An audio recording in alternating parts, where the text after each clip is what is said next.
The only song that I thought was appropriate for the conversation.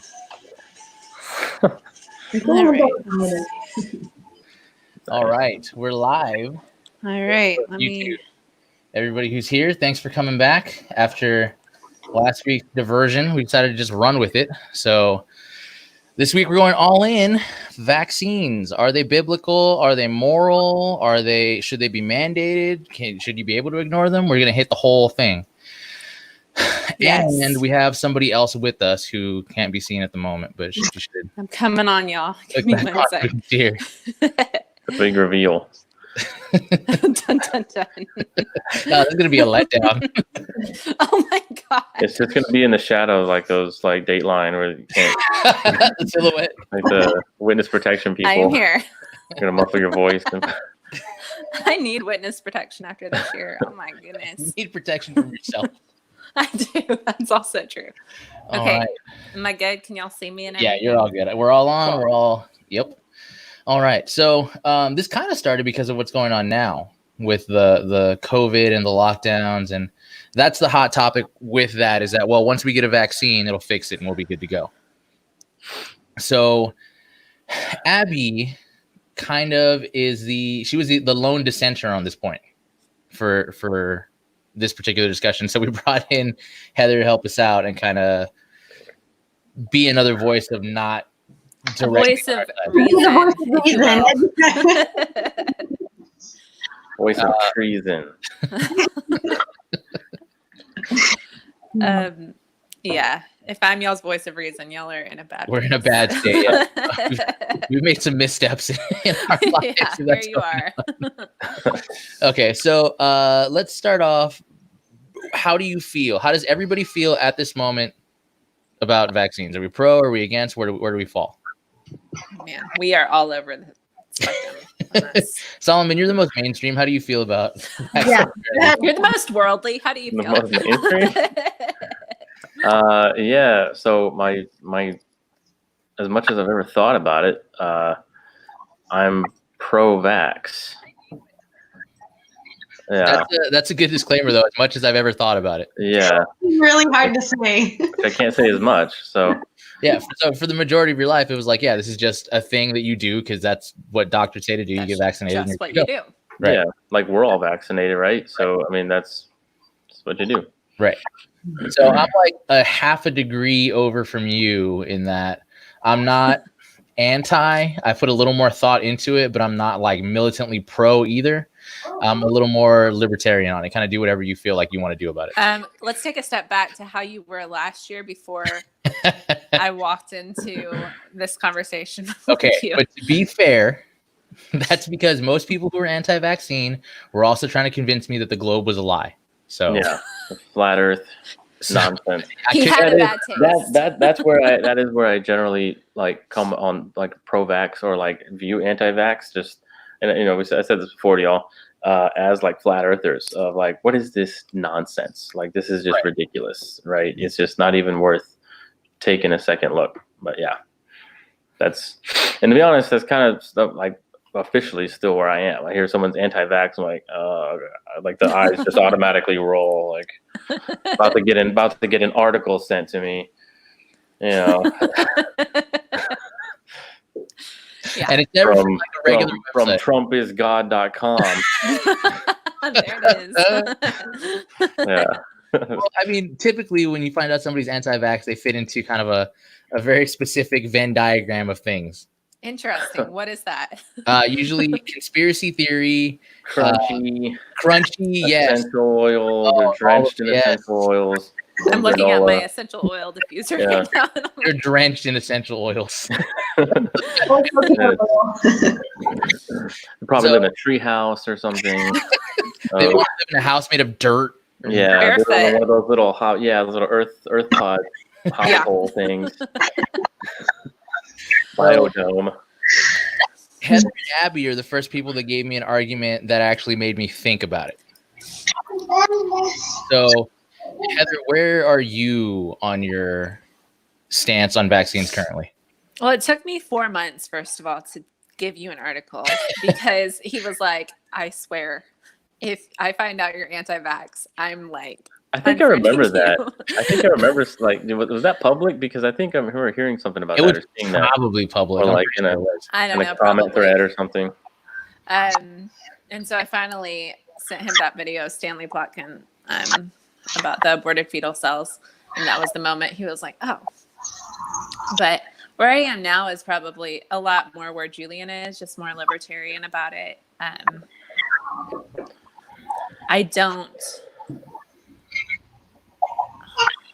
I'm really cautious, like make definitive comments about vaccines right now, but I don't want to judge a parent whether or not they are going to vaccinate or not. I'm just kind of in the middle with we need to have the freedom to decide. You're on the internet and you don't want to judge somebody, you're in the wrong place.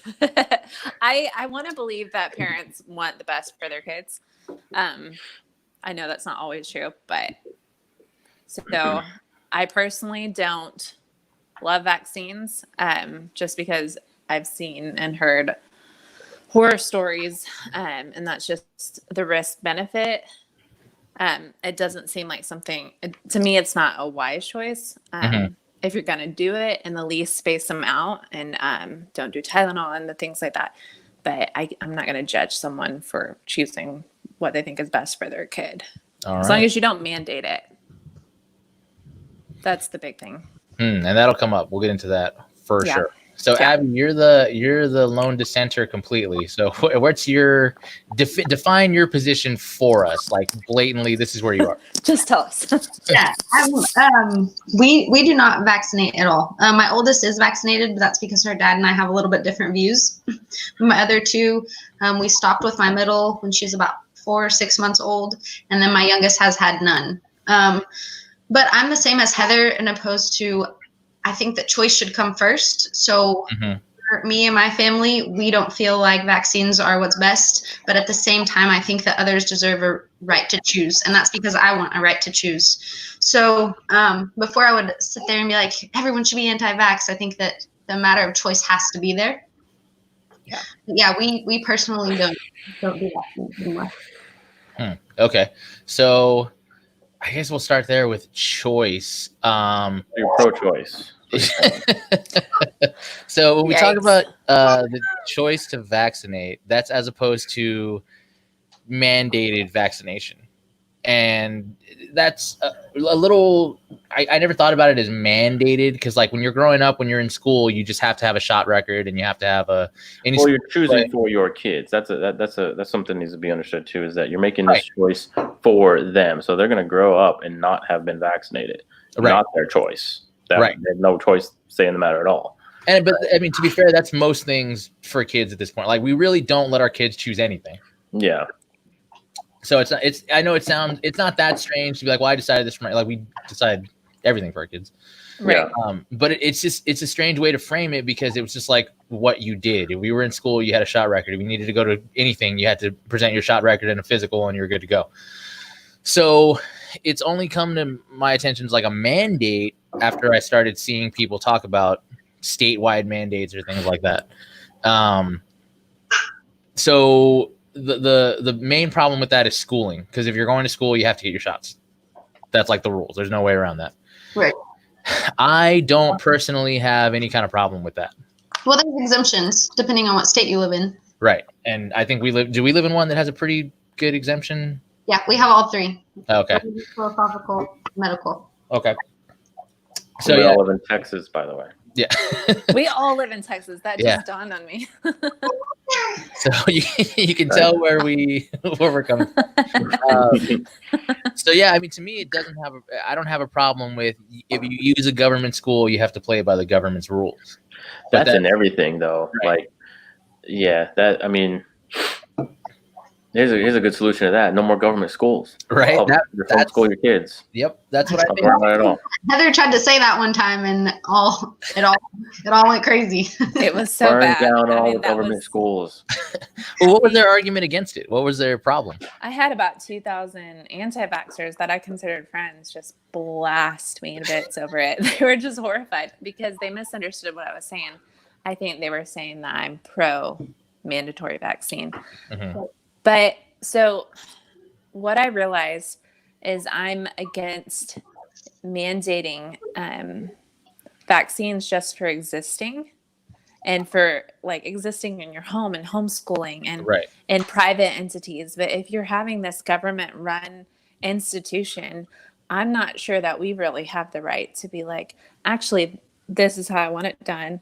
These are the rules I want you to incorporate. And then it kind of dawned on me that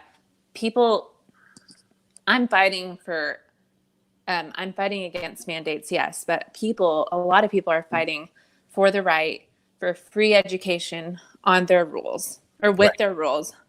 And that it's kind of like having your cake and eating it too. That's just not really, you are getting this free education from the government. You kind of have to play by the rules. If you choose to participate. Yeah, if you choose.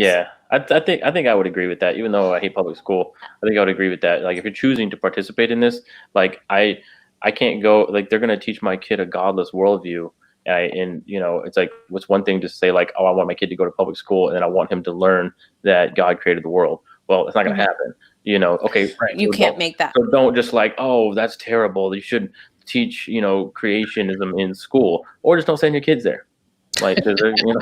Her whole point was make schools that are not government ran so that we can call the shots, and they are completely out of it.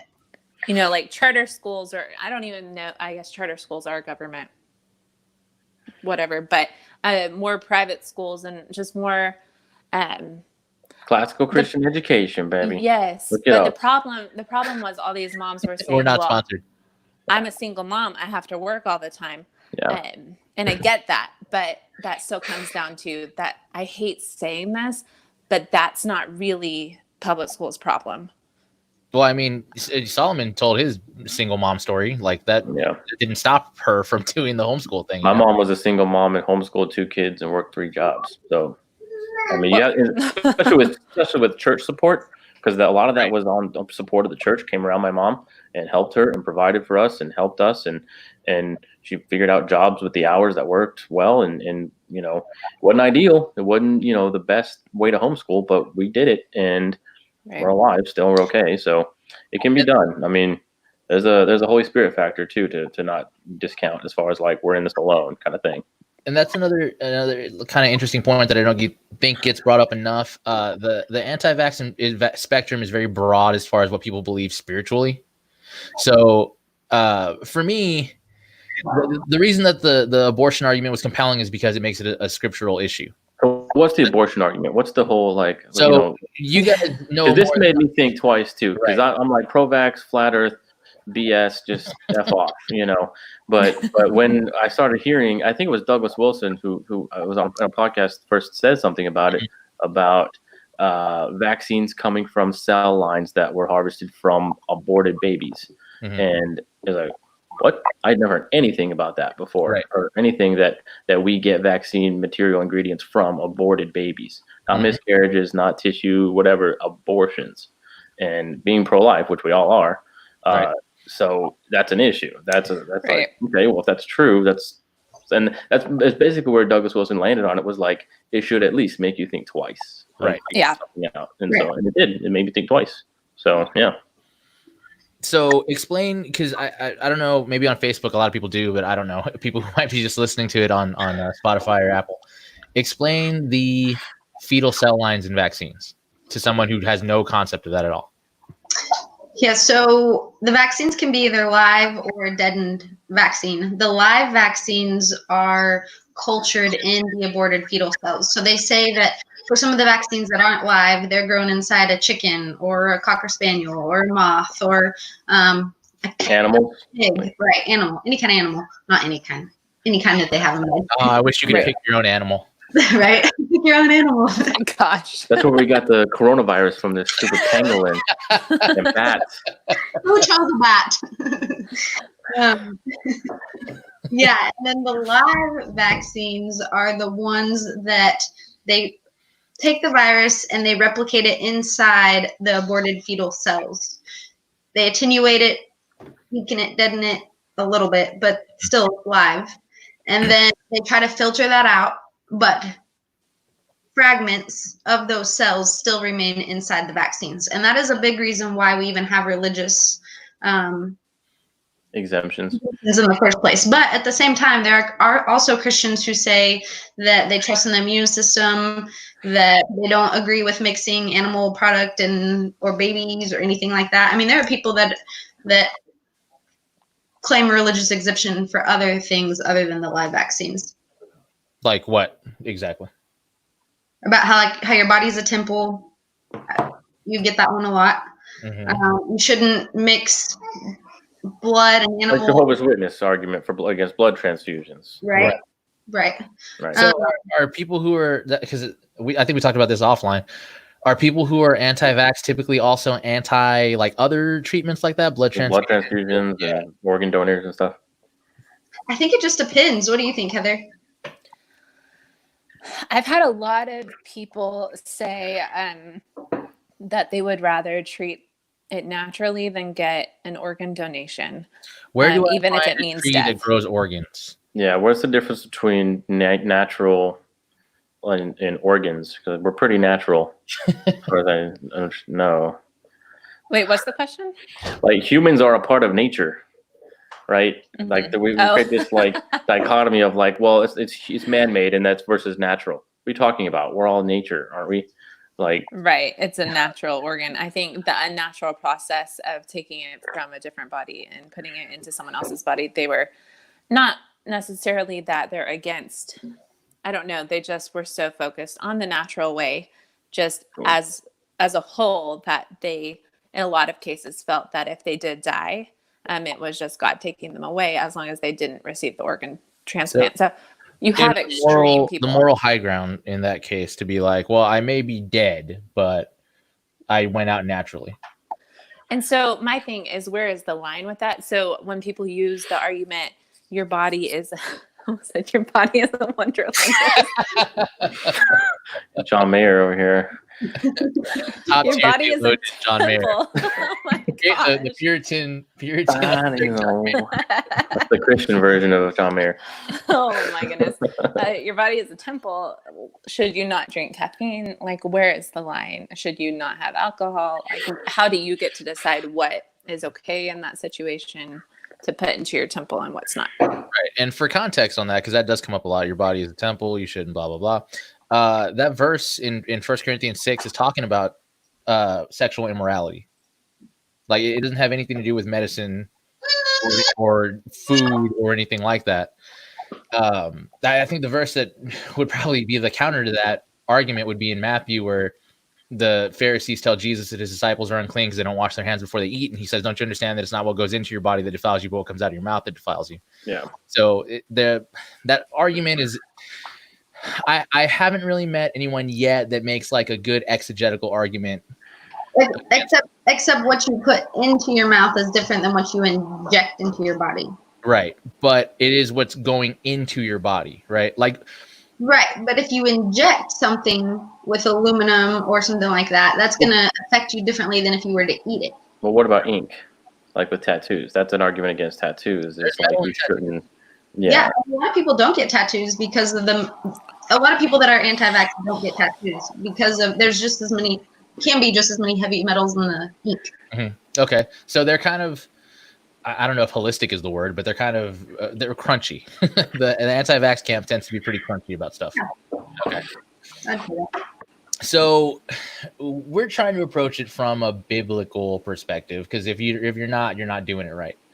Right. So biblically speaking, what's the argument that you would make against vaccinating?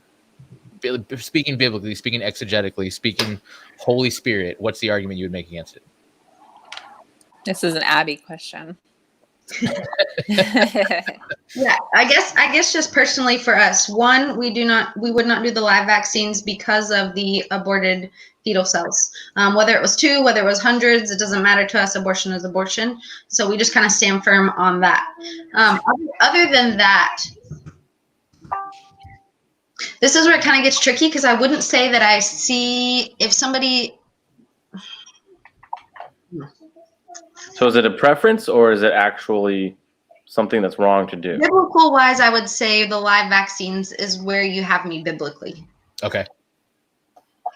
Like it's biblically wrong, contradicts the Vaccines Bible. for me, like other than live vaccines, for me, natural herd immunity, natural God-given immunity is more important to me than vaccine-induced herd immunity. However, I understand that not everybody sees it that way, and I wouldn't necessarily say because they would want to go to vaccine-induced herd immunity over natural that would be a sin. Does that make sense? Yes. For me, I feel convicted about it, and I feel led to live that way, but I wouldn't necessarily say just based on herd immunity that would be sinful. So that's the logic behind the vaccination idea, is that we're basically inducing herd immunity. Like, rather than let you catch it on your own, we're going to get you all lined up. We're going to give you this and build the immunity ourselves. We're going to be proactive about it. That's what I was saying before too, about how, like, you know, I don't want to use a calculator because God gave me a brain. It's like, yeah, but it's okay to use a calculator to accelerate what your brain could probably do a whole lot slower, quickly. Like, there's nothing wrong with accelerating that. And especially, like, I see technology in medical advancements as a gift from God. Like, you know, as things getting better and saving lives and helping people in modern medicine, surgery, like anything that we've come up with, that we've used plastic and metal and all these things to better people's lives, prosthetics, any sort of thing like that, I think is a blessing from God. Not like, well, you didn't do it naturally, you should be hobbling around instead of using a prosthetic leg, because that's, you know, it's like, well, how far does that go, I guess? Yeah, to me, I feel like that's saying, because God made his own system. When you're born and you're breastfeeding, your mother that required measles, your mother that got the chicken pox, your mother that got whatever, is passing you antibodies through your breast milk until you get older. Once you're a child, usually for measles, chicken pox, anything like that, it's better for you to get the disease when you're a child because it's worse when you're an adult. So you usually get it when you're a child, then you're immune, and I mean really immune for the most percentage of people for the rest of their life. But if it's a girl, she's also now able to pass the antibodies on over and over. So for instance, when we had the measles outbreak, okay, we've been doing the measles vaccine since 1963. Everybody was told to go get more vaccines except the people born between 1957 and before, because they were naturally immune to measles. The whole generations, everybody between 1950 whatever, they had gotten the measles and were naturally immune from it, 98% or something like that. Didn't have to worry about getting a vaccine. When have we ever reached that time in this era between vaccines, from the whole time that vaccines have said, okay, well, now everyone's reached herd immunity? So what's the natural immunity for polio? I don't know. Yeah, the death rate of polio is actually like 0.01. Well, what if you just don't want polio? Because that's fair. I mean, FDR didn't die, but he was still in a wheelchair. Like, maybe I don't want to be in a wheelchair. Right. You don't want it. But if that's your natural immunity, that's it. We could stop it, but we're not, because God wants you to have polio. Well, but at the same time, a lot of polio was DDT and the pesticides that they were using, which gave people all of the same symptoms as polio. If you look at countries that still use like the DDT and some of the pesticides, they still have polio-like symptoms. They used to spray like DDT in the lunch boxes all over like the kids' food because they just thought it was safe. It was just kind of like cigarettes. Back when we built schools out of asbestos and stuff. Yeah. Yeah, right? Yeah. Can you explain maybe this comment? Can you explain, though that is not what herd immunity actually means? So I guess that's referring to the vaccination-induced herd immunity. So what's the difference? Do you guys know what she's referring to? Why vaccination-induced herd immunity would be different than natural? I don't know, because after that she said exactly that is herd immunity. So maybe she'll comment. Okay, yeah, if you can, so Shelby, feel free to clarify. And also, what is the cost? What is the natural cost of herd immunity from a generation? I mean, when people came over, how come the Native Americans didn't just get into herd immunity from smallpox and stuff? How come generations were just decimated by smallpox? Where was the herd immunity? Well, should they have just? I mean, you know what I mean? Like, that's what killed the Native Americans, was people bringing these things over. That then they're just like, well, maybe in 3 generations, one person will have the herd immunity after generations die from it, from the Native Americans. So, and I know they didn't have those diseases here before. so that's why they got it so bad. But at the same time, it's like that's a disease entering a group of people, and so what should we do for these Native Americans? If there was some sort of medicine, should they have taken it, or just like, hey, you know what, just deal with it? And what's the generational lives cost of herd immunity, I guess? Well, I know that if you look at like 1912, there were 5,000 people a year that died from the measles. By the year 1962, it was 500 people a year in the United States that died from the measles. The measles vaccine wasn't brought until 1963. So between 1912 and 1962, it went from a 6,000 a year decline to a 500 a year decline. That's way less than even car rides. I mean, Can you move a little closer to your mic? You're a little out there. Yeah, I'm struggling to hear you. So one place where I do find that you guys have a pretty good argument is that industrialization and sanitation helped get rid of a lot of stuff. And we see that like backslide in California where they have a huge homeless problem, like medieval diseases are starting to pop up again. People are getting typhoid and things like that. So on the one hand, industrialization did take care of a lot of the problems that we had with specific types of diseases, sanitation, food and home sanitation, just general cleanliness as a whole. The problem is that's oftentimes when people are anti-vax, and this is the thing that we talked about offline too, and somebody will get into it a little bit, and I know it's a harder question to have. When they're anti-vax, they're thinking of very Amerocentric. So like in America, we don't have a problem with these things anymore because of how we live. But like we don't live in Rio where they live in houses made of cardboard boxes and stuff. But they're still anti-vax for foreigners too. What do you guys think about that? Like countries that aren't necessarily up to our standard of living, should they just third world countries being decimated by diseases that we have a vaccine for, that would like see it as a blessing miracle to have a vaccine? Absolutely not. No, show me. I'm having a hard time hearing Abby. What do you mean? Show me where they think it's an absolute miracle. No, I'm just saying, like, if people who are dying from dysentery and who are dying from Ebola and dying from other things in third world countries. Right. But they don't have a vaccine. Water. They want food. They want shelter more than they want vaccines. Can y'all hear me better? I screwed up? Yes. Yeah. Much better. Yeah. So for like people in third world countries, if you look, a ton of third world countries are rejecting vaccines, or because they see that the harm that they see the harm that's done. And usually, even with people in America, if your kid's hurt from a vaccine, you have no one to go to. You don't have a doctor that's going to believe you. You don't have anybody except usually the more natural doctors that are going to try to help you fix that injury. Especially in third world countries, they go and send all these vaccines. It hurts all their children, and then they've got nowhere to go. So a lot of third world countries would rather not have vaccines and would rather have that money spent in clean water and food and better housing, so they can just fix the root of the problem. Well, the big problem is that doesn't really fix the root of the problem in third world countries, because a lot of let's talk about Africa. The problem in Africa is that it's for the most part war torn. Like, if we go in and build houses and do all this stuff for them, some warlord's going to roll through and take control of it, and then the people aren't going to have whatever they need. So there's like a bigger problem they're dealing with. So like, is it wrong to fight on two fronts? Is it wrong to like try to deal with getting them up to a better standard of living, but also having vaccination for while we can't do that? Okay, I don't think I followed you. Okay, so like, can we do both? Can't we try to fix where they're living? Can't we help their infrastructure, but also give them vaccinations at the same time? I mean, we could do anything, but I think more importantly, we should leave that to their choice. Do they want to get vaccinated? If not, that shouldn't be the only thing that we're offering. I agree. It shouldn't be the only thing we're offering. I mean, yeah, the root cause is the dirty water, the warlords, right. the infrastructure and industrialization.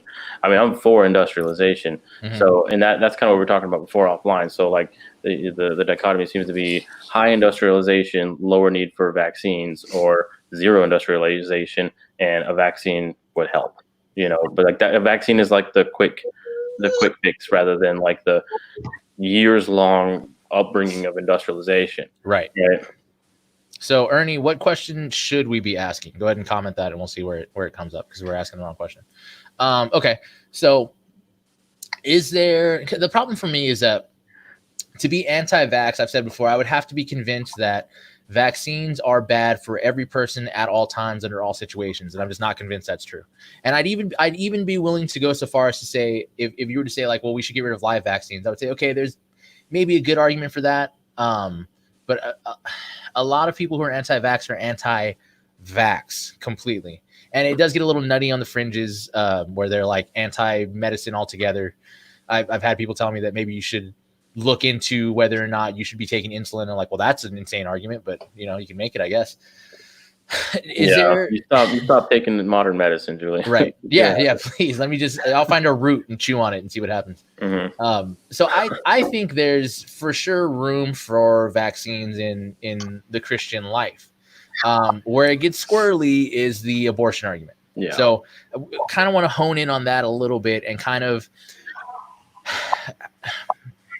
do you think that, because we got into it last week a little bit, how we were talking about how, okay, well, if we stop using anything that may have come from something tainted by sin, we're going to have to stop using everything.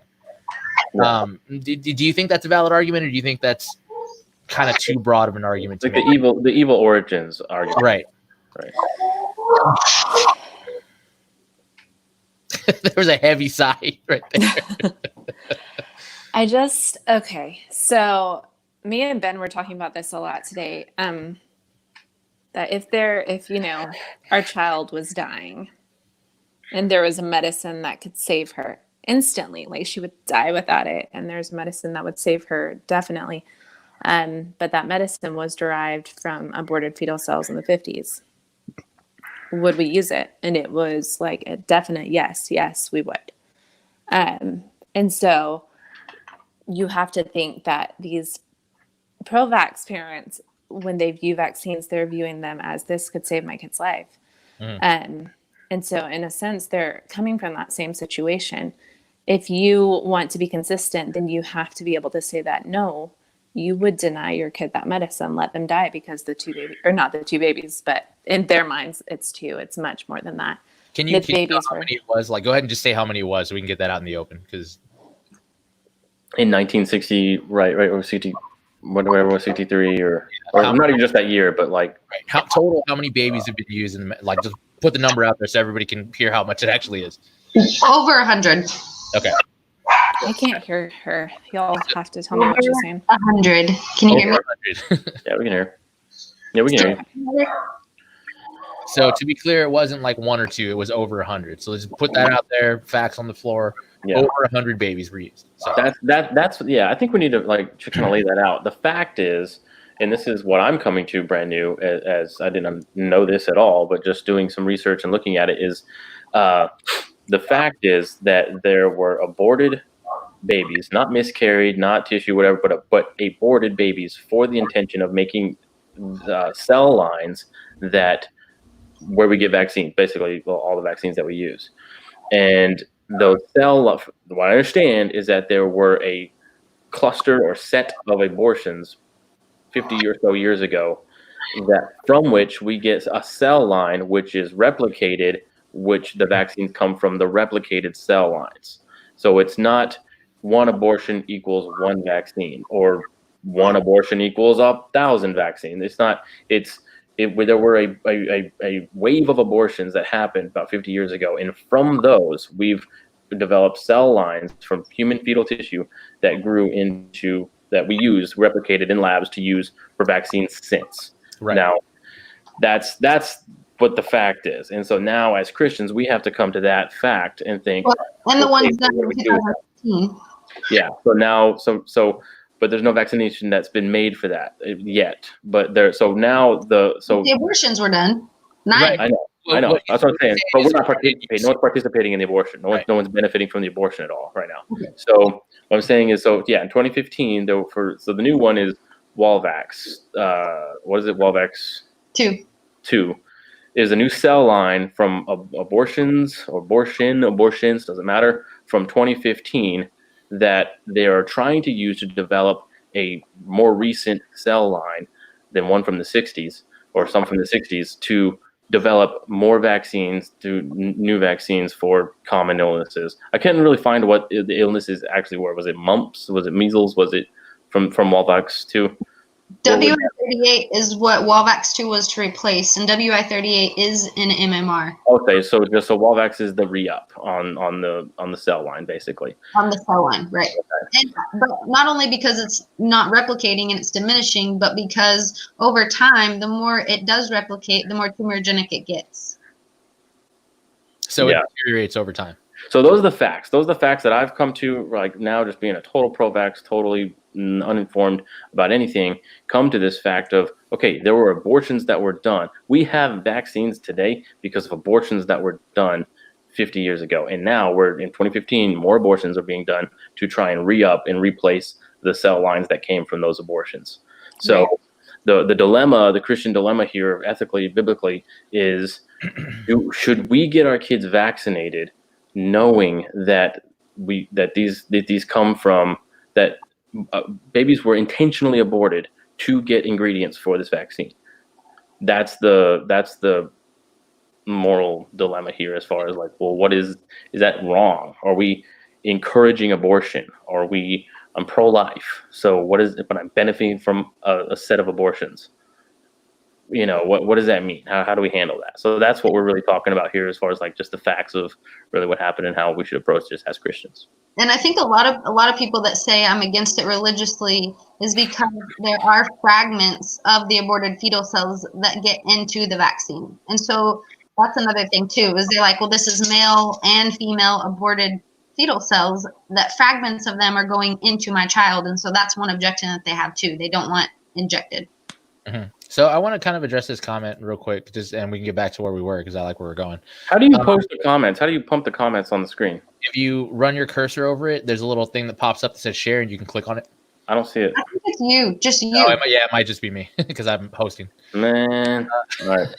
I have the power, guys. Yeah. So she says no morals over fear. So on one end, and this is maybe the most offensive thing I'm going to say, I think the pro-vax and the anti-vax people on the far ends are the same people. They're just playing for different teams. On the one side, the anti-vax people are afraid that vaccines are going to kill their kids. On the other side, the pro-vax people are afraid that their kids are going to die if they don't get vaccinated. So I think both sides are guilty of using fear as an argument. And when I've talked to some people, that's kind of where it comes down to, especially when we talk about my kid. They're like, well, do you want something bad to happen to him? Well, obviously, no. But that can't be your argument why I shouldn't do it. Like, something could happen. Well, something could happen when we leave the house. Like, what am I going to do? Lock myself in here and not leave? So I don't think it's really fair for one side to say, well, you're basing it on fear. I think both sides are guilty of that same sin. I don't think one or the other. That's true. Yeah, it's all motivated by fear, just fear of different things. Right. And I think one thing that humans are bad at accepting is that we're all going to die. Like, we're trying to stave it off as long as we can, but we're all going to die. And we have to accept that as a fact. There's the coronavirus really kind of put that out there, that I would talk to people and they're like, well, I don't want to die from it. Or I don't want to die. It's like, well, you're going to. So you got to get past that. We're all going to die at some point. And that's the thing too. You'll probably get corona, just like you'll probably get a cold or probably get the flu, but you probably won't die from it. That just like the cold or flu, like that, you know. And I'm not saying it's the same as the flu or whatever. I know it's different, but I'm saying in years future, you might get corona, even if you have a vaccine. Like, even after herd immunity, whatever, you're probably going to get it. We're never going to live in a world without corona, without COVID-19. Like, that is just here now. So right. So let me ask you this, Solomon, and maybe you guys can talk to it, because I think there's another area where I kind of find common ground with you guys. Because like I've said before, you guys make some good points. If the crazy people weren't making the argument, I think it would have more traction. We're over-medicated as a society. Like, anything that's wrong with you, take a pill, you're good to go. And especially like the number of vaccines that my parents had was much smaller than the number that I had, and the number of vaccines that I have is much smaller than the ones my son had. Like, it just ups and ups and ups and ups. Mm-hmm. So do you think, Solomon, there's a point where you can say, like, well, we don't really need that many medications for this kind of stuff. Like, he's going to be fine if he gets it. Yeah, I think the skinny pill is not the way to go. Like, if you like the quick fix, we'll just suck all the fat out of you. That way we have the technology. It's like that, but that's not the right way to do it. You got to work out. You got to eat right. You have to, like, I think that's building immunity, like your natural immune system. You should be doing that for sure. You should be taking vitamins. You should be eating healthy, you know, just like if you want to just avoid paying for medicines or whatever it is. Like, because that's the thing too with this COVID-19 is that the people who are dying are the overweight people, are the people with respiratory problems anyway, people with asthma. And I know there's some people, older people. You can't do anything about being old, right? But you can do something about going to Whataburger 3 times a day. You know what I mean? So those things, you're making yourself more at risk than otherwise, right? So that's something to consider first of all too. I think that's going to be definitely a way, and we are an over medicated people for sure, like 100%. So and I think modern medicine is good, but I think we're abusing it in that way. Okay. And then you can get addicted into things, and for sure. Right. Absolutely. So I think and that's why I thought the four of us would be, because we have some common ground on this. Like, we can agree on certain things. Where it gets squirrely for us and when we come to different conclusions is the abortion issue. So I want to highlight this comment because it's kind of what we got into last week. Yeah. If you object to vaccinating due to where it came from, you have to object to most technology. Yeah. So much of what we use to better our lives now has been born out of sinful acts, experiences, motives, but that doesn't mean the current benefits are immoral in the same way the initial cause was. The ends don't justify the means, but the means don't necessarily negate the usability of the ends. Yeah, we're using the internet, and we wouldn't have internet without the porn industry. That's a fact. That's a fact. We would not have the internet at all. You wouldn't have Facebook. You wouldn't have Amazon. You would not have anything you have right now on the internet without the porn industry, which is largely applied on child slavery, sex slavery, horrible. I mean, just horrible, terrible, corrupt things. And the internet is built on that. So as far as I don't want to use things because it has evil origins. Get offline. I mean, really, honestly, because that's going on right now. You're talking about currently ongoing. The internet is more supported on slavery than vaccines are supported on abortions. Well, if you're gonna go that route, then they might as well just allow all aborted fetal cells to be tested on and make medications all the time, which would raise the demand for abortions that need the aborted fetal cells, and then it wouldn't really matter where they came from as long as we're getting the means to medication. What he's saying is that if I said no vaccines tomorrow and equals no abortions tomorrow, I'd be no vaccines, 100%. If he said tomorrow we're going to erase vaccines, and that means directly we will erase abortion, I'm doing it. I'm anti-vax all the way. That's not the correlation. That's not the how it's connected. It just isn't. Right, but that's almost like no vaccines tomorrow at all ever. Abortion would go on for another 100 years from way more other reasons. Vaccines are not supporting abortion at all. Well, you can't have a live vaccine without abortion, though. Right, but that's like saying vaccines aren't surviving off of continued ongoing thousands of abortions every day. Right. If we have no more abortions from 2015 on, and we have no more, we are going to have no more vaccines for chickenpox, for MMR, for how far down the road? Forever. If we don't use aborted fetal cells forever. Right. But what he's saying is, if we stop abortions, if abortions were outlawed tomorrow, would we be out of vaccines tomorrow? No, I mean, we have a stock. Or vice versa. People don't get abortions to promote the vaccine industry. Right. Predominantly. Carry on. Predominantly. Abortions are elective. It's convenience more than anything.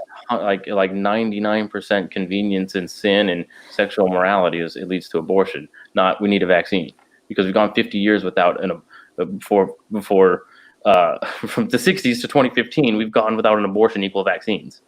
You know what I mean? Right. So I understand there's a connection, but it's the evil origins. It's not the continued support, ongoing support. So the question is, so like if tomorrow they said we can't develop any new vaccines unless we continue to have abortions, we'd be like, okay, well then don't develop any new vaccines. We'll deal with it. But that's not the question. The question is, what are we going to do with what's already happened 50 years in the past, 60 years in the past, at this point, like 70 years in the past? What are we going to do with that? That's where it gets into the argument. And I want to clarify for this statement too, because Ernie commented on this. The internet was not invented because of the porn industry. No, the internet was not invented. I never said it was invented because of the porn industry. I said it didn't become what it is today without the money funding porn. The internet was just a little novelty thing that the government was doing, that people were randomly doing, and it was just so small and so unsupported, unfunded, and all that. But it wasn't until porn entered into the equation of the internet that money started being poured in, and then other people saw what the internet could be. I didn't say it was invented for porn. I didn't say that. And I'm the saying, innovations going forward have been pushed by the porn industry predominantly. The need for private pay, the need for fast, secure private connection, all of that stuff was pushed forward because the porn industry needed that to be viable. So you don't get the modern internet without the porn industry, is what we're saying. Otherwise, it would still just be dudes in their basement using DSL, or not even DSL, using dial-up to get to other people's message boards. That's where you'd be stuck. yeah. So go ahead. I was just going to say, I used to be very against vaccines because of the aborted fetal cells, but it was then that I did a full 180 when I put myself in situations where I would be forced to, not forced, but have to decide between medicine that was made from fetal cells. Would I really say no? And so the problem isn't people that don't want to vaccinate due to fetal cells. It's maybe that I would wonder if they're consistent as far as how far that argument goes, like in the situation of, would you let your kid die? If it meant not using medicine that was derived from fetal cells, like how far would you go? And if you can be consistent through that, and that may be begging the question a little bit, but it kind of goes into the internet argument and things like that. A lot of what we have today doesn't have the prettiest beginnings. And well, I mean, nothing does. Dave Chappelle made the joke that our money looks like baseball cards for slave owners. Like, our presidents were slave owners. Our country was built on the back of slavery. That's a real thing that we have to live with. You know, like most of the land we're sitting on right now was murdered for. I mean, as far as like, hey, Mexicans and Indians, the territory just kind of kept expanding, and it's like, hey, now you're in America, we're gonna just boot you out. Right. That's immoral. That's wrong. But that's what happened. So, and also with the Native Americans, like that these are just facts that happen. I'm not saying I am guilty of those things, but that's the argument, right? Like, you're guilty because you're standing on the land. You live here because you're not. I don't know what. It's like. That's the evil origins, like slavery, or the Industrial Revolution, child labor laws, and and it doesn't even end at the Industrial Revolution. Like, the reason that we have iPhones is because they're made cheap in China. Like, we all know that. Everybody knows that Chinese people are being paid cents to the hour to make your iPhone, but nobody has a problem buying them or using them. Yeah, sweatshops and child labor, all the things. Yeah. I mean, it's just about it's about consistency, and maybe we should, like, I don't know, like. Maybe the argument is we shouldn't be using phones. We shouldn't be using, like, should have ethically sourced everything or something. I don't know, but that's another side of it. Yeah, it's just something else to consider, like the evil origins of so many things we use. But so when I first heard this, I was like, well, if I needed an organ transplant, would I take a blood transfusion from someone who was murdered? Right. That's how I first took this, of like, well, these babies were murdered, and we use the cell lines to create vaccines that do save lives and help people and do these things. So that's the thing. But then that's not quite the argument. It's not like, okay, would I take a blood transfusion from someone who was murdered? Yes. Would I take blood from someone who was murdered for my blood transfusion? Right. No. And that's the difference. That's what we're kind of talking about here. And that sounds like more like these babies were aborted for vaccines. I did read, I'm not sure which one of you sent me the link, but I did read a thing where it was saying it's unclear whether or not the mothers were aware that the abortion was going to be used for vaccines. Oh, yeah. And they were lied to. People were so, like, Roe v. Wade was completely based on a lie of, she didn't know what abortion was. Like that is such a, abortion back then was so manipulative, and so, like, the science just wasn't even there. For women to really understand what was happening. The doctors were way more respected and just trusted blindly for anything. And it was like, it's a cluster of cells. Let's get rid of it for you. Thank you. I won't be pregnant anymore. And she showed up with a baby to boost her argument. I got visual aids. This isn't fair. Yeah, she was asleep. Like, do you want to poke this child with a needle? Like, no, I don't. Yeah. So, I mean,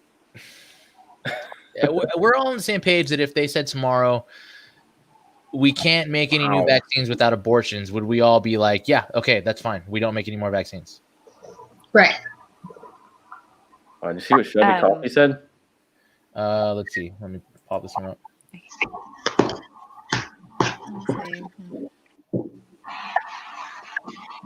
If it could save her life. Wow. That's a I statement. mean, I have to respect in a way the consistency. because Right, my but I have to biggest question. thing is I have to lack. question if that's honest because I Yeah. feel like you're sacrificing honesty for consistency. Yeah. So this reminds me. This whole thing kind of reminds me of a argument that I heard proposed one time. Yeah, I'm getting deja vu right now, which is really weird. So I've never done this before. But In the Matrix. this is weird. Yeah, the Matrix is glitching. But there was an argument against like for abortion, against pro-lifers, and it was like it crushes the pro-life argument, and it was because we see it as children, life begins at conception, an embryo, a fetus, that's a baby, that is a human being, right? We see it the same. And it was a gotcha on you don't see it the same. So the scenario presented is if you're in a clinic or something and you see a box with 20 viable fetuses or embryos, in the clinic is burning down, and you can grab a box of 20, 100 viable embryo human being children, that to save, or one 5-year-old kid, right? Which do you take? Mm-hmm. Right? And there's like, you would take the kid. So boom. Of course. Yeah. Right. So boom, you're saying it's not the same. You choose one life over 100 because it's out of the womb. It's there. It's not an embryo. It's not a fetus, whatever. So there's a difference. Boom. There you go. You're shut down. So the problem with that is it's not taking into account and I think this kind of applies for what we're talking about too, is especially with Shelby Coffey's comment, the difference between moral logic and moral instinct, right? Moral logic, consistency would say take the 100 lives over one human life, right? You could save as many as you can. Human beings equal, save as many as you can, right? The difference is, it's harder my moral instinct, ask me what I would do, I would take the 5-year-old kid. Right, because that's just we have that human connection of being, it's hard to kill someone you look in the eyes, right? And that's why pro-choice people don't want sonograms, because once you see it, it's harder to kill that person. So that's what it comes down to, is moral logic versus moral instinct. If you're asking me what was morally logically consistent, take the box of embryos. If you're asking me what I would do, a moral instinct, I would take the 5-year-old. And if it was my kid, I would take my kid over 100,000 embryos in there. You know what I mean? So you're asking a different situation when it's presented that way, and it's not taking into account the difference between moral logic and moral instinct. So, and I think that is something that Shelby Coffey is not. My problem is always how big is the box or how big is the kid? Why can't I carry both? Why do I only have to get one? Julian hates scenario. It's the scenario. Well, I hate the question because the person sets up a no-win scenario and is like, okay, try to win. Yeah. It's like you play hockey. That's what it is. Like, yeah. I don't know. I mean, I don't really have a problem with it. I would just take the kid and across the board, I would just take the kid. Well, now we know you're not a Christian, so I know. That's just like I would inject her with whatever I had to save her life. I mean, maybe that makes me bad, but that's what I do. Yeah, I mean that's what this comes down to. Also, is like, look, all these babies were aborted, and like that's not okay. That's wrong. But if it meant, and again, this is saying vaccines do save lives, then like I'm gonna get my kid vaccinated, because I think that's wrong. And if you give me a petition right now, I'd vote against it. But you ask me what I would do for the safety of my kid, I'm going to take that. That has more weight than my moral consistency, I guess. Well, and part of it too is like, you not vaccinating your kid is not going to undo what happened in the 50s. Like Wilson said, you can't unscramble the egg. Like there's no way to undo what's already been done. So I feel like on one hand, it's a little bit moral posturing to be like, well, I'm not going to participate. It's like, but that doesn't change what happened already. Like it's already. But it doesn't encourage more. That's the argument too. And, like, that is by getting vaccines, are we promoting abortions to get more vaccines? And I don't know, because I talked about stem cells last time. When they put the hold on fetal research for stem cells, that didn't stop stem cells. They just found another way to do it. Yeah. So I don't know if it's faster and easier for sure. And a godless society doesn't care about abortion, so they're not hesitant to use aborted fetal cells. Yeah. But the If root it comes cause down to easier or less easy, I would be more anti-vax on that. As far as like, well, we can find ways to do it without Right. aborted babies, but aborted babies would make it so much faster and easier. I would say nope, Oh, no. what about, Right. like, what about the kids that have died from being vaccinated or been injured? Like, what if your kid had died? Do you think that's What about the kids who die in car accidents? And yeah, that's such a hard argument to use because the it's like seatbelt cut the kid. Like what? Right. Don't wear a It's seatbelt on. I'm just saying, do you still feel like you would be like, well, I'm going to give it to my kid? right, but It would have to be so. I talked about that with my wife, and we were talking about like the statistics on that and like side effects, harmful side effects versus like what's the and that's a question to consider. It's like this vaccine, So this vaccine, one in 10 million kids will have a harmful side effect. I'd probably go for it. Like, okay, I would do it. But if it's 1 in 10, we're like, probably not. Like, okay, I'm probably not giving my kid that vaccine. Right. It depends on the statistics of like, do I think my kid's going to be that 1 in 10 million or whatever the number is, how far the number is. But also to consider too, if my kid doesn't get this vaccine, what's the odds he's going to get measles or, Right. whatever, polio or whatever. It's like, well, those are not high at all. It's like, okay, maybe that's something to consider too. But then you multiply that by thousands of kids not getting vaccinated, and then you could create this like I think in New York they had the community of Jewish people who didn't get vaccines, and there's like a huge smallpox outbreak or whatever, or measles outbreak. Measles outbreak. So Not smallpox. No, they never have to worry about measles ever again. yeah, the ones who lived. But that gets weird too. Nobody died. That gets weird too because they do come after like isolated communities like Amish people and Hasidic Jews who don't really have contact with the outside world, and they're like, no, but you still have to do it because we said so. And I get fiercely against that. Like Abby right now, that comment was like the Chinese guy from Hangover. Yeah, but did you die? Did you die? But I mean, measles outbreak. Did you die? That's the data war happening between anti-vaxxers and pro-vaxxers, though, because that is really the big argument. And we've talked about it before. Yeah. On one level, the data doesn't matter because you can find data for black hole. Yes, I can just as easily Google search all statistics and graphs and charts that show vaccines are the miracle of all miracles, and I can just as easily Google search and find statistics that say and data that says it's a curse and it's horrible and everyone's going to die if you get a vaccine. So it's like I can't even. It's just gonna come down to your biases ultimately, right? In your.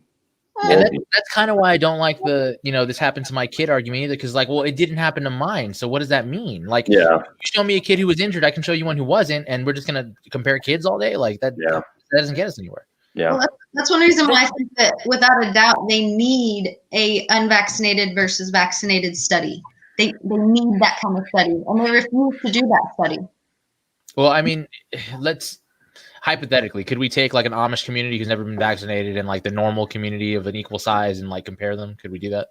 Yeah, or studies. I mean, because usually studies need thousands of people to be a good study of a big amount of people. But there's plenty of people in the United States whose babies have never had one vaccine that would and have offered to allow their kids to be in a study, but they claim that it's unethical. So those studies have never been done. I don't know how many people. Like if a doctor came up to me after my baby was born and was like, "Hey, would you like your child to be part of this study?" I would be like, "Now is really not the time for that." I don't know how many people would agree to that kind of thing. Yeah, that's a weird thing. Not just the doctors have been saying like it's unethical, but how many people would be like, "Yeah, for sure, let's do this." Like, kind of not. All the parents that did the studies for the Hep B right at birth and vitamin K and they're crazy. I would never like yeah, this one's fresh. Put them in the study. Right? Why would you then? Yeah. Shelby, if my child lost their hearing from vaccine, I'd be anti-vax. You're right, but he didn't, so I'm not. Right. And that's the problem. That argument's useless because it can go either way. Everybody can have an anecdote of evidence, and that's just not that doesn't work across the board. All four of us here have been vaccinated, and we're all fine. Yeah, I So mean, that's a bad argument to make. It's, Well, well, physically we're fine. Mentally, there's questions, but that's just a bad argument to make, you know. So what it really comes, that's why I said the abortion argument's the only compelling argument, because that's the only one that makes people stop and think. Like that's the only thing that ever gave me pause on vaccine was like, well, did you know that they used abortions to do it? No, but now I do, and how do I feel about that? But I mean, it goes back. I've never got the flu shot, and I've never had the flu. And the one time my son got the flu shot, he got the flu, and that turned me against the flu shot forever. But that's what I always hear too. Every time I hear anybody talk about getting the flu shot, they got the flu. It's like, Right? And I don't know. am I getting it? But they also didn't die from the flu. So, But I mean, how many people? I mean, a lot of people die from the flu, but what's wrong with them in the first place? Because the whole thing is that the flu, like the coronavirus, takes out your immune system to an extent where anything else could kill you. So it's not the thing itself that's killing you; it's what it opens up the gate for that kills you after that. I don't know. And the coronavirus thing got me thinking about a lot of other stuff too, because there's people coming out that are saying, well, even if you get it, you don't develop an immunity to it. And I'm like, well, isn't that the logic behind a vaccine? So if we got a vaccine for the coronavirus, wouldn't I still not be immune to it? you get antibodies if you have it. Yeah, Right. like, But that's what the media is saying, that, well, even if you get it, that doesn't mean you're immune to it. Like, well, how does that work? Then shouldn't I not get vaccinated for it also? Because then it wouldn't give me any antibodies that would help me at all. yeah, I haven't heard that if you get it, you won't have antibodies against it. I've always just heard if you get it. Yeah, but I don't know how true that is. Yeah, I don't know how true. That's the problem. I don't know how true it is. I saw my doctor this week, my endocrinologist, and he was saying at this point we're at least 6 months out from a vaccine, and the talk about the virus has become political more than medical. So it's not even really, we're not getting anything good from it. Would you get? I mean, I know somebody else asked, but like, would you get? Because I asked this question when I shared it. Would you get will you get the coronavirus vaccine when it comes out? No. Yeah, probably not. I'll take my chance. I mean, if it's got a 0.3, Yeah, I don't know either. I feel like it's kind of like buying the new phone when it comes out. It's still all buggy, you know. Like, oh, I'll wait a couple of years. I'll go with you and see what happens to you, and then if it's cool, I'll get it. Yeah, that's probably do. I'd probably wait till like millions of people get it and to see what that's like, and then be like, all right, let's get some numbers on the COVID-19 vaccination first, and then it's like, all right, 1 in 1,000 people have gotten sick. It's like, all right, I'll get it, but yeah. So I just want to talk a little bit about our over medication, because like we'd all acknowledge that we're an over medicated society, right? Right. And I heard a pastor, somebody sent me a link one time for a Reformed pastor who was anti-vaccine. And it was the only time I ever listened to a pastor talk about it, because he was Reformed. So I was like, okay, well, he's not crazy. He's not a conspiracy theorist. So he's got. Do you know Chuck Tobin's position on this? Or I've never heard him speak about me it at all. neither. I tried to search for it, looked for it. You figure that would be something that is on his radar. I mean, he runs in a whole anti-abortion ministry, Right? Huge, protesting and stuff. You would think, I don't know what his vaccination stance is. Right. So I have it's no idea. Let's really get him on, crazy. Jeff, if you can Yeah, hear him talk to us about this. So we're over medicated, and I think part of that gets down to like the issue at the heart of humanity on some level, that we're fundamentally broken, right? Like we weren't built to be the way we are. We were built to be better. The whole point of like creation was Eden expands throughout the world. God lives with humanity in communion. We're eternal. We live forever, but we didn't get that, and we're broken, and we die, and our bodies give out eventually. So on one level, I feel like the over medication, and this pastor made this point, and I was like, that's really interesting. I never thought about it before, is a human attempt to try to pull back some of that immortality, because we know we're not supposed to die, but we do anyway. I don't know. What do you think?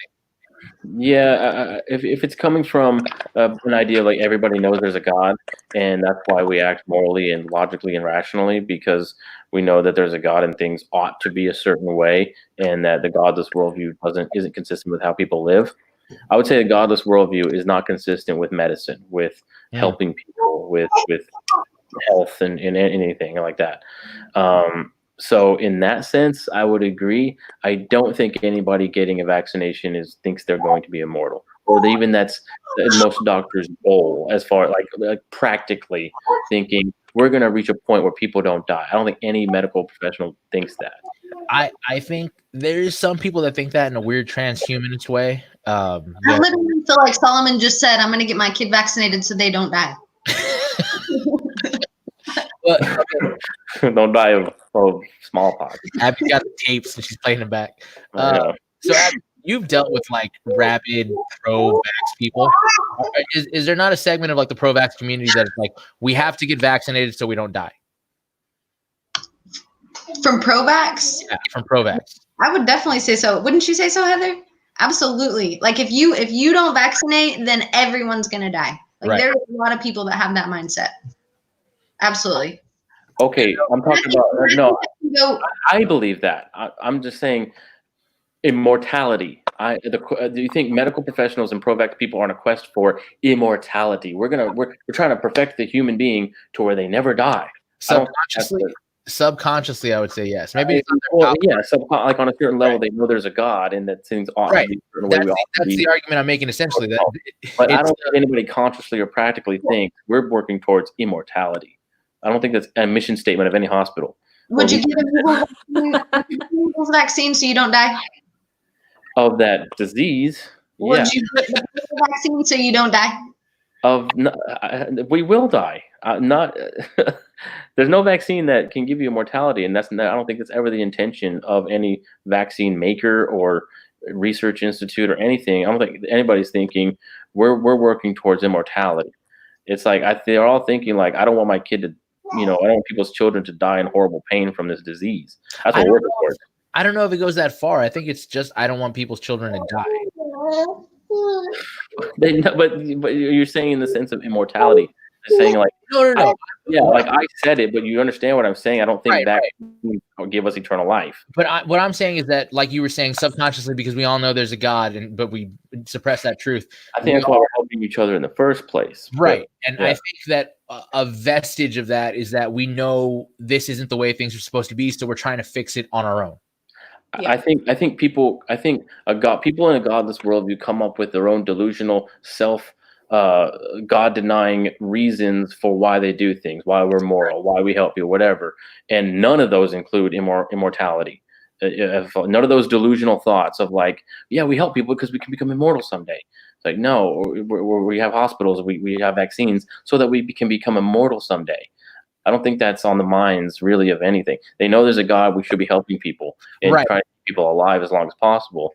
But I don't think they're thinking someday we won't die. People will just live forever. I don't know, man. I think I don't denying laws of entropy, and like I don't think anybody is trying to do that. They know flashlights go out. They know that this universe will end. They know that batteries lose charge. They know that. It's just trying to find a longer lasting light bulb. Right, but let me put it this way: with everything that's going on now, and people locking themselves in their houses and getting indignant with people who walk outside for any reason, it's this level of like, I don't want to die, and you're going to kill people if you leave the house, right? Like that's a thing that's happening. Right. Yeah. I don't want to die of Corona right now. Yeah. Right, but it could be. I don't think it's specific to Corona. I think it could be anything. Like, anything. I don't want to die of this thing. I don't want to die die, of car accident. Period. But I will die. I don't think that negates the thought that we're going to die. It's like I want cars to be safer, so I'm going to make this safer car. I don't think I'm working towards immortality in any real way. Right, but anybody thinks. What I'm saying is the motivating idea is I don't want to die. From Corona. From anything. Like any situation that we're in, I don't want to die. You're like taking it as like, what are you trying to say? You're looking towards immortality? No, what I'm saying is Corona and die. I don't want my grandmother to die of Corona. I know she will die, but I don't want to like. But it's not like it's not like Corona is the first thing that we were afraid from dying from. Yeah, it's anything. Safer cars, anything. Well, I'm just saying it's always that specific thing in someone's mind of working towards something. No one has the practical, actual thought of like, we will become immortal someday. All laws of entropy will go away. It's just I don't think anybody has that thought. That's literally all this is. I think there's definitely people that are trying to work on like immortality serum still. But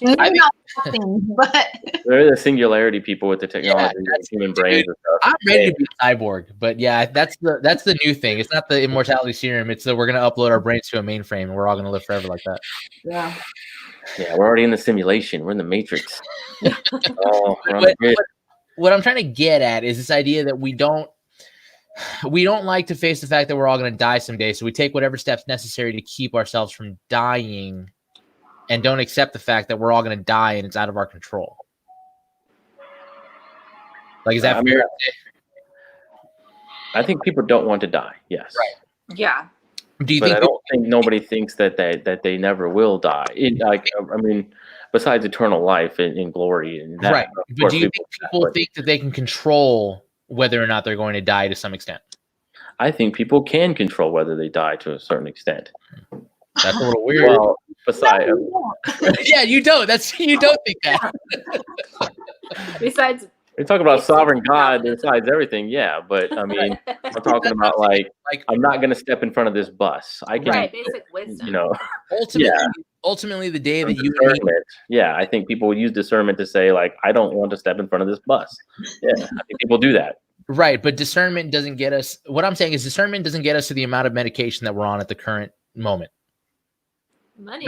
I think that's a numbing thing. Oh, let's talk about money. I like that. So Yeah. Bill Gates, the Illuminati, going to inject the mark of the beast in you. that's what it is. It always is. The Illuminati.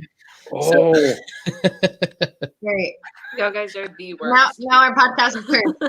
Oh man, I wish I had an NWO t-shirt for this. That'd be great. I wish I could hear Abby's comments throughout this. Alan had She's just about to get exploded, like, sassy. ah. Everybody can hear her, but you. I don't know what the Yeah, problem. I can hear you. So we've had this argument before because people talk about the motivation behind vaccines is money. That's the only reason vaccines are developed, and I don't think that's true. Like, No, I don't think it's true either. Yeah. There's better ways to make money. yeah, much better ways to make money. Cheaper ways to make money. Well, they make a lot of money on a vaccine, like trillions, billions a year for just one. But they I also spend millions a the year. main reason why they made vaccines. You know what? They weren't like, hey, let's make this thing that's going to make us a lot of money. I don't think know if that's. See, okay, we're gonna differ here. started out that way. I think No. I think the motivation for vaccines is I don't want to die. It's not I want to make $1 million. Well, but the manufacturers, maybe. Yeah, the pharmacy companies and stuff. Yeah, I mean, there definitely is some of that, but I mean, I think profit motive. I think profit motive is a legitimate motive for things, for Right. genuine things. You know, There's nothing wrong with making money. we sell vitamins and gonna make it's a profit motive, but it's helping people. Whatever. Even all these even the holistic companies aren't trying to not make money. Yeah, Like they're trying to make money. That's what if you you don't start make money, you can't keep helping people. I mean, that's. right.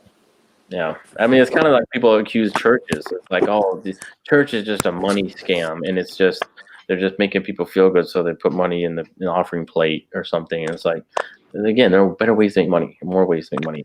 Right. And we talked about it offline. Bill Gates makes more money from Windows than he does from vaccines.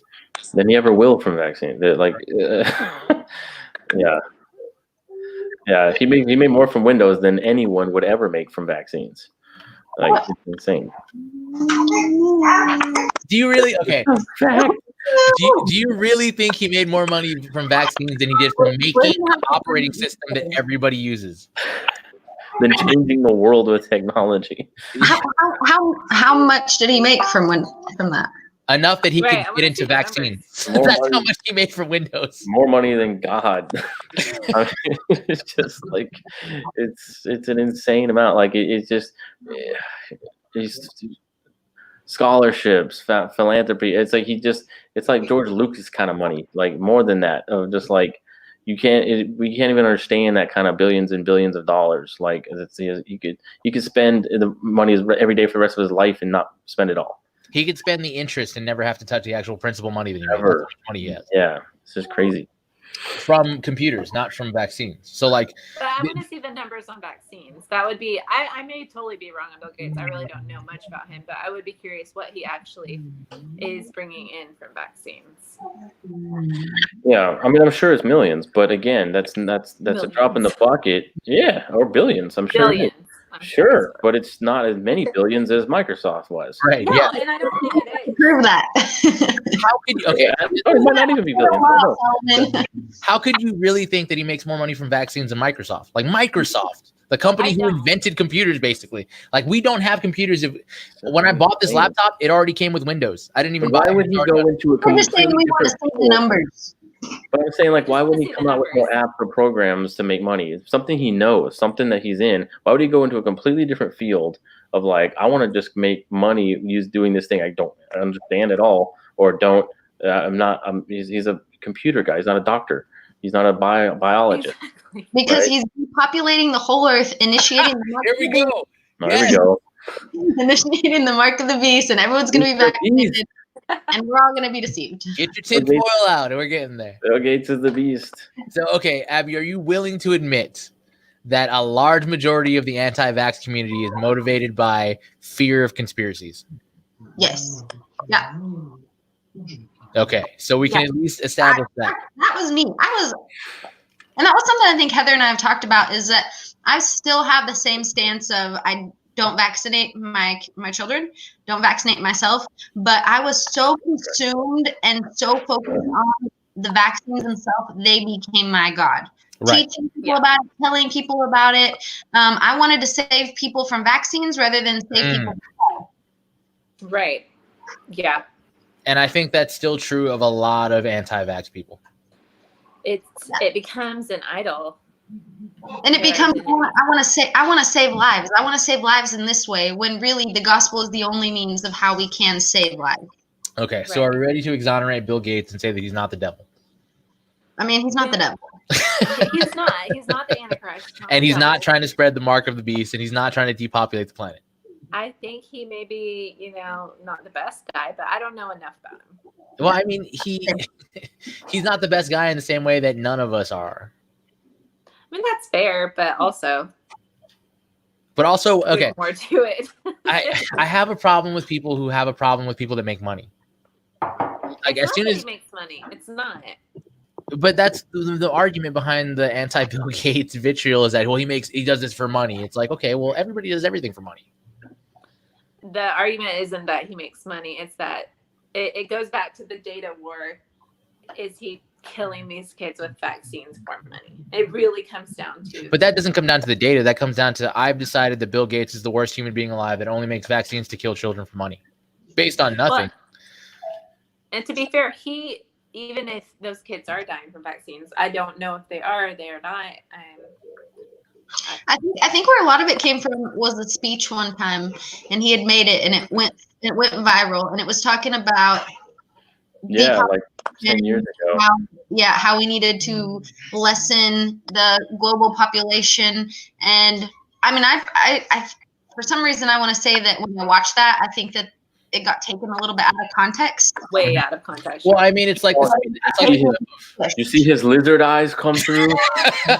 it's the clip of George Bush saying, "We need a new world order," and everybody just ran with that. Like, he said it. He said it. Can we answer this real quick? You guys asking, is Jesus God or man? He's both. So Both. that's our answer. Yeah, Fully both. God, fully man, hypostatic Hello, union. Lugman.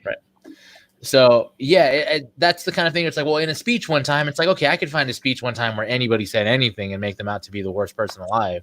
Right. My mom? I was He was trying to control population? Ma! They got That's you. amazing. Did you see what I said? Oh, he's getting in his car after it's over there. So he's done TED Talks about it. Oh my God, TED Talk. Oh no, Ma, they got you. I We think need to get Been at Lee home back. too long. I think Mom, go for a walk. she went down a YouTube hole and now she's all in. Oh no. So, okay, let's. I feel like we have a object. So I just want to. According to the Bible, God is not a man. So what you have to understand is that we believe that the person of Jesus Christ came into existence at the time of his birth, but the Word has been eternal since all time. God is not a single person. He is three people existing as one being. So that's a little bit different. While the Word became flesh and dwelt among us, all of the Godhead, Spirit and Father did not also become flesh and dwell among us. So it's kind of a long answer to your question that we're not really on right now, but I'm sure we'll get on. John 1, in the beginning was the Word, and the Word was with God, and the Word was God, and the Word became flesh, and that is Jesus Christ. The third was second person of the Trinity, fully God, fully man, while he was on earth. Not always been fully man, but when he was on earth in the incarnation, God incarnate on the earth, and just Earth history. If you But want to understand the person of Jesus Christ, start at John and just read the whole book, and you'll kind of get We don't believe God. We don't believe God is a man. We believe Jesus Christ was fully man. right. There's a difference. So okay. I still And Jesus' favorite reference to himself was Son of Man. yes. So Always wherever that's. I like that your mom's gone full conspiracy and we don't know how to deal with this. I'm like, Mom, let me make fun of you. I'm just like, Concerned. you think Bill Gates is trying to? He's not mad. He's just disappointed. He's concerned. I'm not mad. I'm just disappointed, Mom. Oh my God. So okay, can we let me ask this, because this is the problem that I have with anti-vaxxers at a fundamental level, and it also has a problem that I have to do with Torah observant people and anti-Christmas people and all these other kinds of people. If you don't want to vaccinate your family, I'm fine with that. I don't have a problem. Where it becomes a problem for me is when you tell other people, and if you do this, you're in sin. So Yeah. are we all at the level Or where if we your kids play with my kids. right? Or if your kids play with my kids. Abby's kids are never invited over. Are we at the level where we can say we have a difference of opinion on this, but we don't think that one or the other is morally more correct than the other? Or are we not quite there? Yeah, you would need to have biblical, like a biblical case for vaccination is immoral, and I don't think it's there. You would have to split it up. I mean, I think you would have to split it up. I think the live vaccines from the aborted fetal cells would have to be split from the rest of the vaccines. Okay. And even that, I don't know personally if that is immoral. I don't think so either. I mean, yeah, the evil origins again. It's just comes back to that of like, can you not use something because of where it came from? It ultimately is what it comes down to. Is it wrong? Is it immoral to use something because of where it came from? It's like I didn't abort a baby, and I wouldn't be for an abort baby, but a baby was aborted, and now we have this benefit. So it's like, am I wrong in partaking in that benefit? That's what it comes down to, I guess. It's a big question. So real quick, I just want to answer this just because he's on here. You're right, Lokman Ahmad. You did it in a Facebook comment. You've disproved that God is not man. If Congratulations. Simple. Yes. if you want to come on next week and make your argument, we'll discuss the Trinity. Yeah. I mean, if you want to go into it about the hypostatic union, we'll get into it if you right, want. yeah, we can get into that and actually have a conversation instead of just a random. Yeah. Might be a Russian bot. I love the idea that this is how I'm going to win the argument, by spamming comments.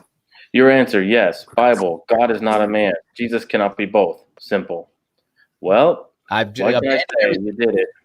I'm leaving Christianity now. I'm done with Christianity. 2,000 years changed my mind. And philosophy out the window. This guy won. All I needed was one guy to make some comments on Facebook conversation. Bill Gates and Janet Solomon. Aren't you aware of that?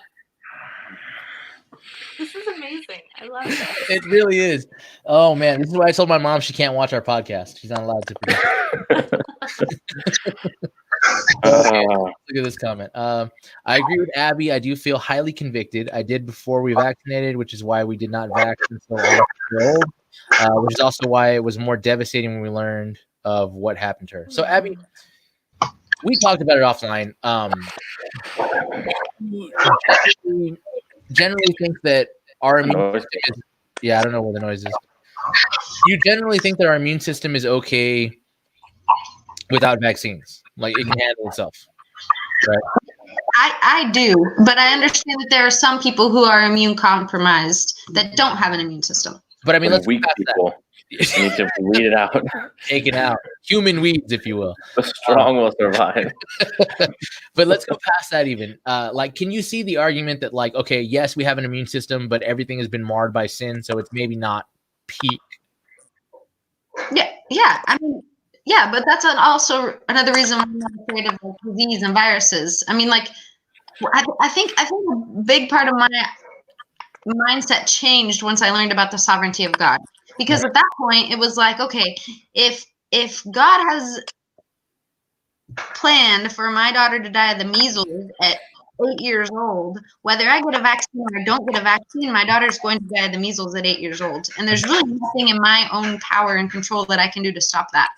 I believe in the immune system, but I also work with our doctor who also believes in that. So if we were to get the measles, we know that the measles deplete vitamin A. So she's agreed to do the IV high dose vitamin A for measles, because you can kind of get to the root of the problem of why, okay. So for instance, people used to put their loved ones into a dark room and be like, I hope you don't go blind. They'd get the measles and put them in a dark room, hoping that they wouldn't go blind. They had no clue that the measles depleted your vitamin A, which is what could lead to you going blind when getting the measles. Now we know that information, and we know what measles does to the body.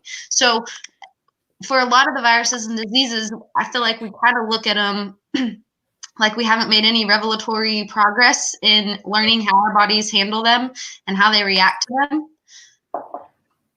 But yeah, I do. Personally, I do. I have a lot of faith in our immune system. But at the same time, I'm also 100% aware that our immune system is nothing. Like if I'm going to die from polio and I've had a polio vaccine, I'm probably still going to die from polio.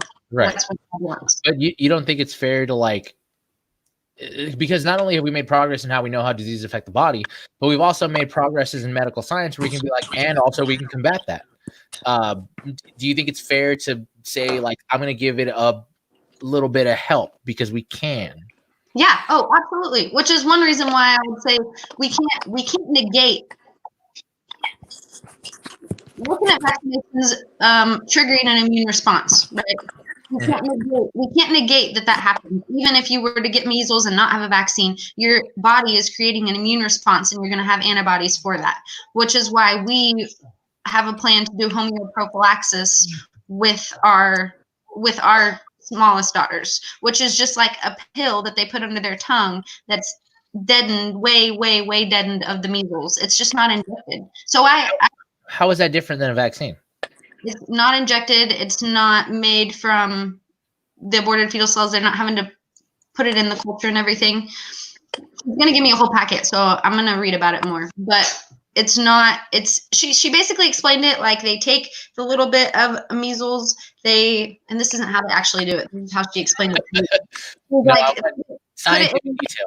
Right. She's like, put it in a big dill of water, then another dill of water, then another dill of water, then another dill of water, until it's so diluted that they take that serum and then you put it and introduces you into your body, and you can develop a small immune response. I think the idea of vaccination is smart because we can see that our bodies do develop an immunity, an immune response to it. Right. But I don't necessarily agree with the means to how we've got there with the live vaccines, or that it is better than just getting the disease and developing it naturally.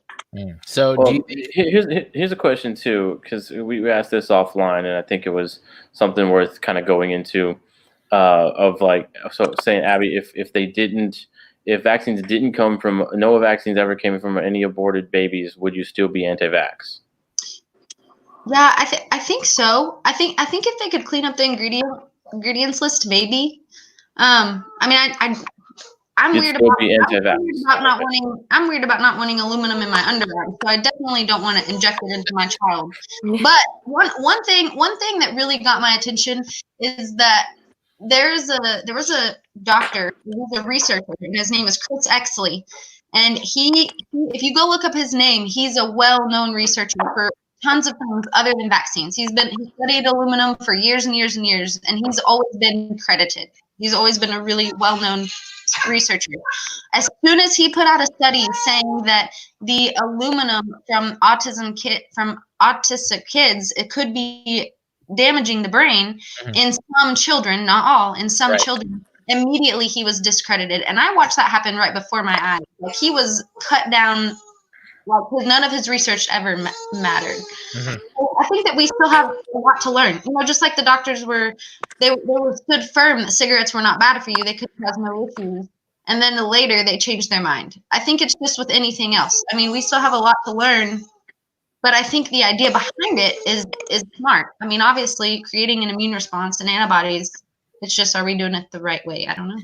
And I think Right. there's a lot of, you said when he went against the grain, he was discredited. I think there's this idea of scientism that, like, if the scientist has spoken, that's just how it is. You're not allowed to have a dissenting opinion. He's And God or she's right.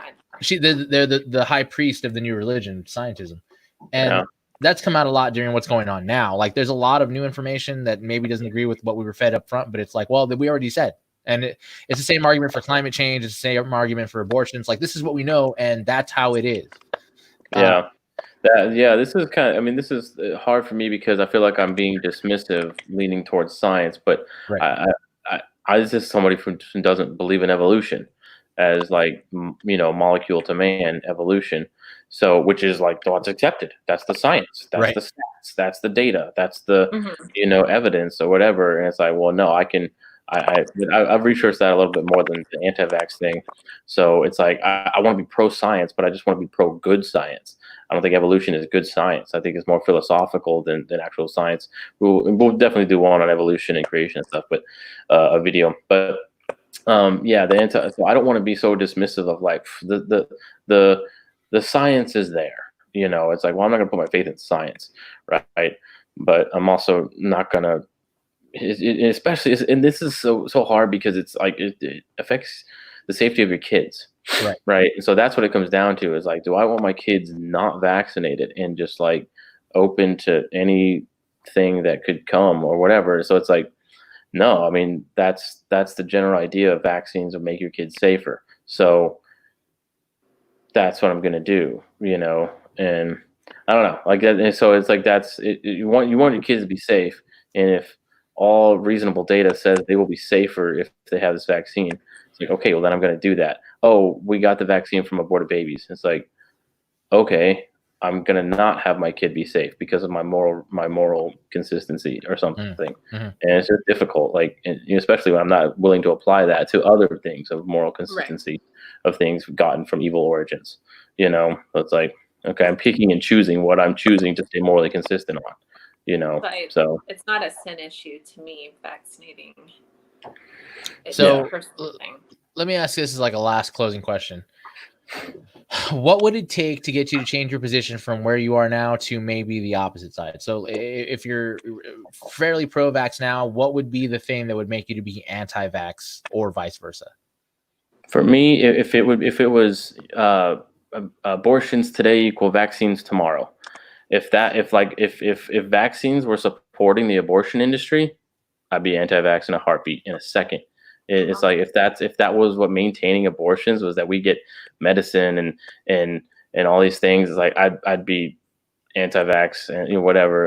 And I know that there are some research being done with aborted babies and stuff, which is why I'd be perfectly happy without any of that research being done with selling baby body parts right now. Like, abortion is murder, and that's just it. So if the correlation was that close and that like solid and seen, then I'd be anti-vax. But I just don't think it is. I think it's one of those evil origin type of things. And maybe we should go against wall vax. If it makes it easier, I'd be anti-wall vax. Don't do it again. I'm sad it happened, and I don't want that shouldn't have happened. But I'm gonna vaccinate my kids. Okay, we're gonna do it again. No, we'll make it easier. Don't care. The evil was done once, and we can see the benefits of that. We can have it, but we're not going to continue to do evil so that we can have even more benefits. I guess it's the continuation of it, I guess, is where I draw the line. So Heather, you did kind of change positions, and what was the thing that made you change positions to where you were to where you are now? About the fetal cells? Right. To where it was like it's a no-go completely to where it's like, well, maybe it is. Basically, when I applied it to my own life and hypothetical situations, and I realized I was kind of being hypocritical. That's because that used to be my big kind of platform. It was like, churches need to be talking about this, and this is such a big deal. Like, how could anyone be okay with vaccine if it came from this? And then, I think that it just hit me like that they are viewing these vaccines as saving their kids' lives, and in that situation, I wouldn't deny my child something that would save her life either, So even if it came from an aborted fetal cell. And so it's like, I can't be a hypocrite about it. My biggest turning point, just stepping back from the anti-vax movement, was which this is a topic probably for a different day, but the public school issue of realizing that I'm fighting for just keeping the choice there. And a lot of people are fighting for the right to free education and being able to decide the rules and how the free education is going to go. It wasn't something I was totally wanting to get behind, and that was kind of why I stepped back.